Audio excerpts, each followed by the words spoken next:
Hello everyone.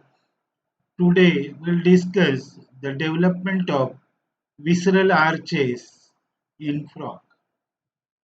During the development of the embryo, there is a development of the visceral arches that are going to form the gills, or these are represents the branchial arches. The parallel to the posterior margins of the sense plate of the embryo, there develop thickened pair of elevations directed forward, and these are the gill plates, which merge uh, imperceptibly with the more posterior lateral folds of the sense plate and closed neural folds. They contain the ninth and the 10th cranial nerve ganglia and represents the forerunner of the gill and the branchial arches. These branchial arches or visceral arches or gill arches are very important in the development of the external gills, as they will be used for aquatic respiration in the tank. These gill plates acquire vertical grooves or furrows which separates the intermediate bulges into three prominent vertical thickenings and known as a visceral or branchial arches. The most anterior of the groove appears between the mandibular arch of the sense plate and the first thickening of the gill plate, and is known as a hyomandibular groove or the furrow. So, if you observe the structure of this embryo, this is the what the embryo of the frog or the developing embryo, and this is the visceral pouch, and the first visceral pouch, second, like that is the first visceral pouch, then second visceral pouch, then third visceral pouch, then fourth, and the fifth. Okay, and these are the pouches, that is, this is a constriction. This constriction or the separating layer that are called as the pouches, and these structures, these are called as the arches. This is the first arch that we called it as a mandibular arch. Why? It is near the mouth. That is a mandible, lower jaw. Then the word second is a hyoid arch. This arch is a hyoid. Hyoid means the tongue bone. So it is near the tongue, therefore it is a hyoid. The next one is a what? The third visceral arch. Then this is the fourth visceral arch. Then this is the fifth visceral arch. And the last one, that is a sixth visceral arch. Means in all total in frog embryo, there are the six visceral arches and five visceral pouches. These six visceral arches are separated from each other by this constriction, that are the five, and that are the five pouches, that is first visceral pouch to the fifth visceral pouch. Okay, and this embryo having this is the foregut, then next is the midgut, and the last one is the hindgut, and this is the tail part. Okay, so during the development, this, if you observe the structure of these arches, this is a mandibular arch that is near the what, that is a mandible.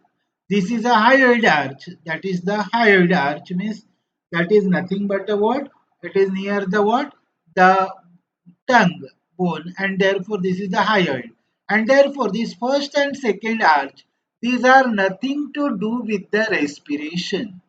We are discussing the branchial arches or visceral arches. That is a external gills. How many external gills are there in the frog? There are the three pairs of external gills in the frog.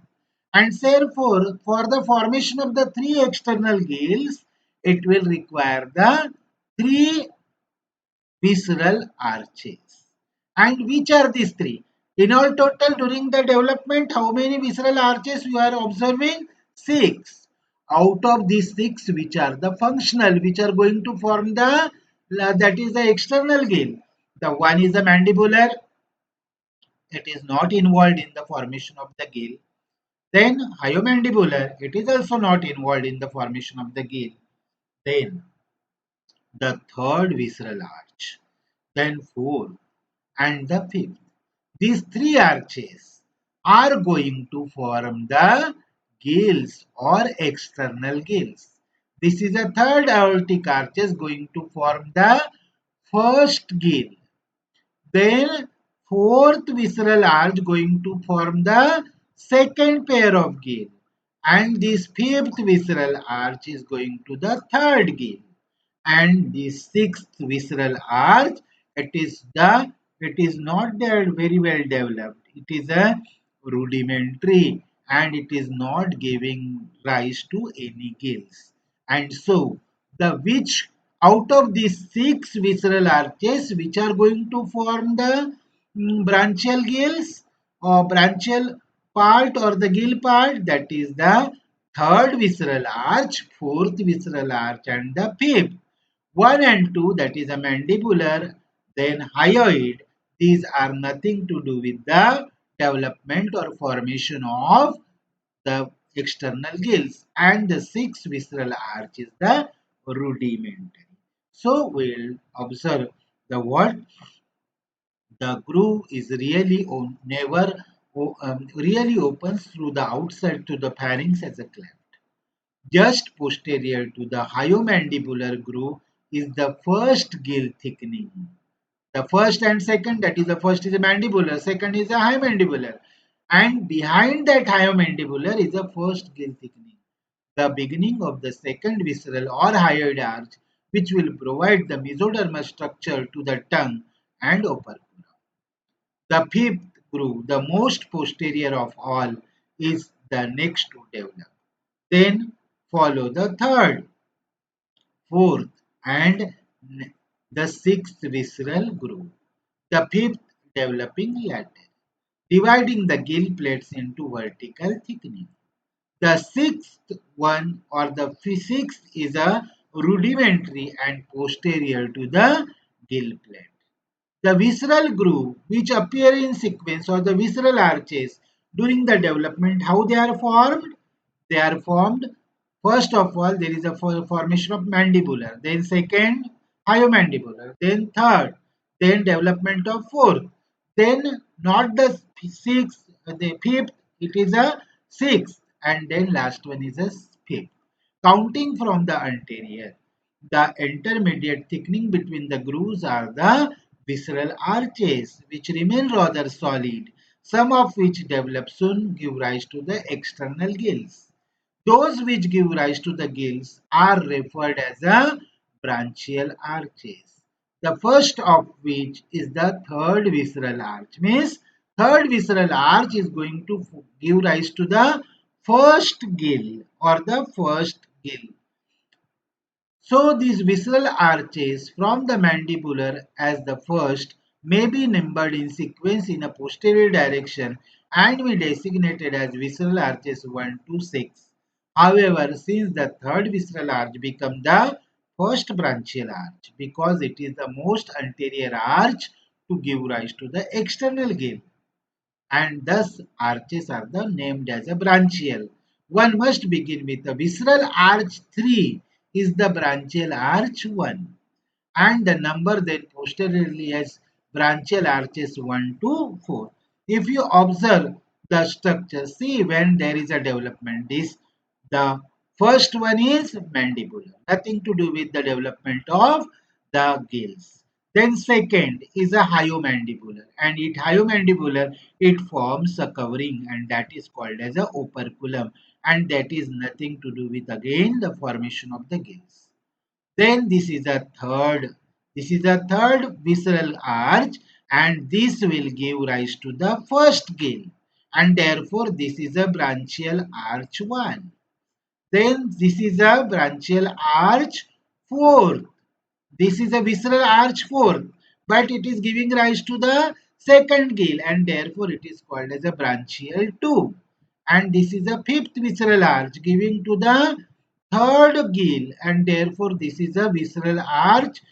This is a branchial arch 3. Means this is the first branchial, second branchial, and the third branchial. So in here you can observe that this visceral 3 is a branchial arch 1, giving rise to the first external gill. Visceral arch 4, it is a branchial arch 2, giving rise to a second external gill. Visceral arch 5, that is a visceral branchial arch 3, giving rise to the third external gill.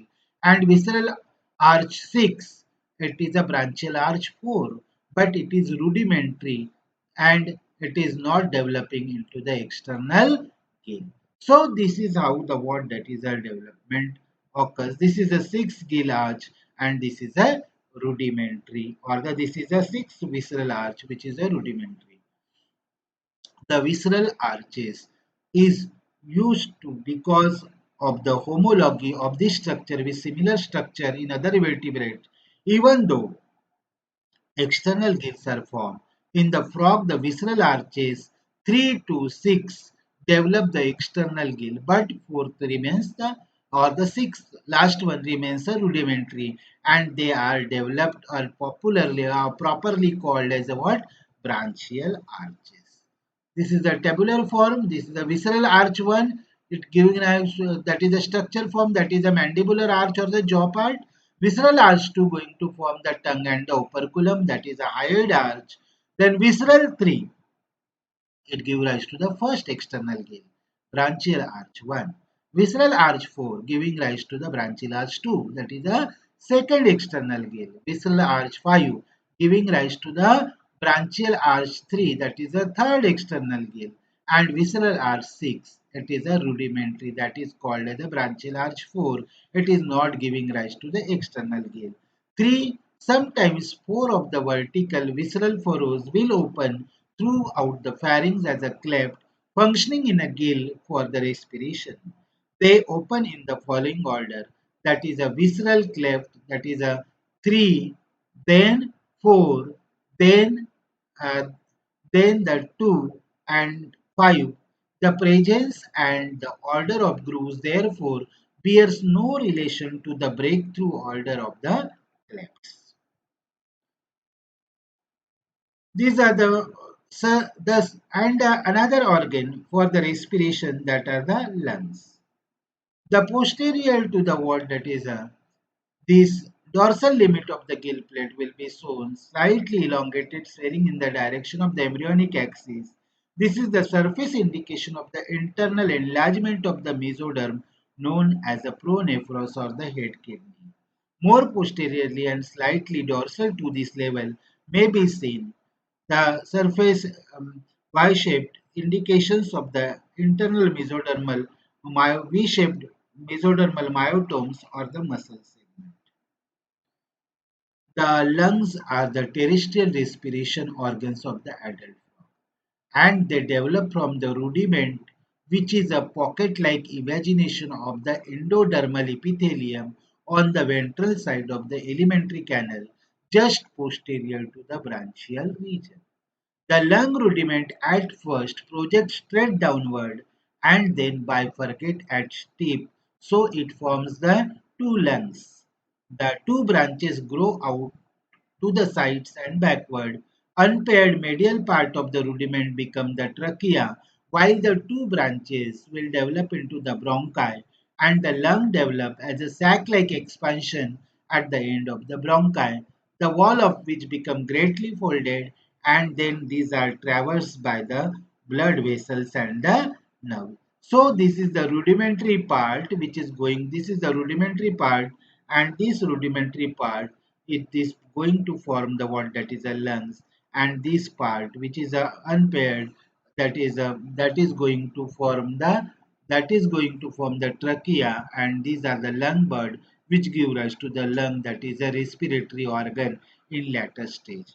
In first stage or these are the three, that is a this branch, this visceral arch 3, visceral arch 4, and visceral arch 5 are going to form the external gill 1, external gill 2 and the external gill 3.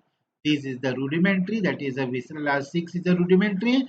Visceral arch 1, it is giving rise to the mandible, and the visceral arch 2, it is giving rise to the hyoid and the what, that is a operculum. Thank you.